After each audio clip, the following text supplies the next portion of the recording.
குதிரைகளை யுத்தத்திற்கு ஆயத்தப்படுத்துங்கள், ஜெயமோ கர்த்தரால் வரும் என்று ஆண்டவர் சொல்றார். அந்த வெற்றி அதனுடைய துவக்கம் எதுவா இருக்கணும் அப்படின்னு சொன்னா, தேவன் இடத்தில் நாம் கேட்கிறது, அது கேட்டு பெற்றுக்கொள்கிறது, அவரை சார்ந்திருந்து வெற்றியை பெறுவது என்றதான காரியத்தில் இருக்கணும் என்பதை நீங்க மறந்துடக்கூடாது. இன்னைக்கு ஜெயத்தை தருவதற்கு ஆண்டவர் போதுமானவராக இருக்கிறார். அதற்கு முன்னாடி ஆண்டவர் நம்மிடத்துல என்ன எதிர்பார்க்கிறார் அப்படின்னு சொன்னா, நீங்கள் குதிரையில் யுத்தத்திற்கு ஆயத்தப்படுத்தணும் அப்படின்னு சொன்னா, நாம் எந்த காரியத்தில் ஜெயம் வேண்டுமோ அந்த காரியத்தை நாம் ஒழுங்கு செய்ய வேண்டும் என்று ஆண்டவர் எதிர்பார்க்கிறார்.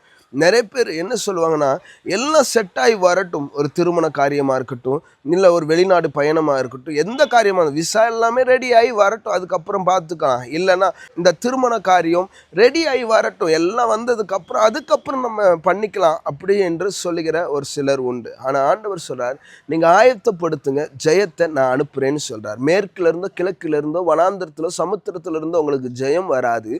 வானத்தையும் பூமியும் உண்டாக்கின ஆண்டவராகிய இயேசு கிறிஸ்துவின் நாமத்தினாலே உங்களுக்கு ஜெயம் வரும் என்று ஆண்டவர் சொல்லுகிறார். அப்போ நீங்கள் எதை விசுவாசிக்கணும்னா, எனக்கு ஜெயத்தை கொடுக்குற ஆண்டவர் ஒருவர் உண்டு, அதனால் என் காரியத்தை நான் ஒழுங்குபடுத்துகிறேன் என்று சொல்லி நீங்கள் ஆயத்தப்படுத்துங்க. ஜெயத்தை ஆண்டவர் நிச்சயமாய் உங்கள் வாழ்க்கையில் கர்த்தர் தருவார். God bless you.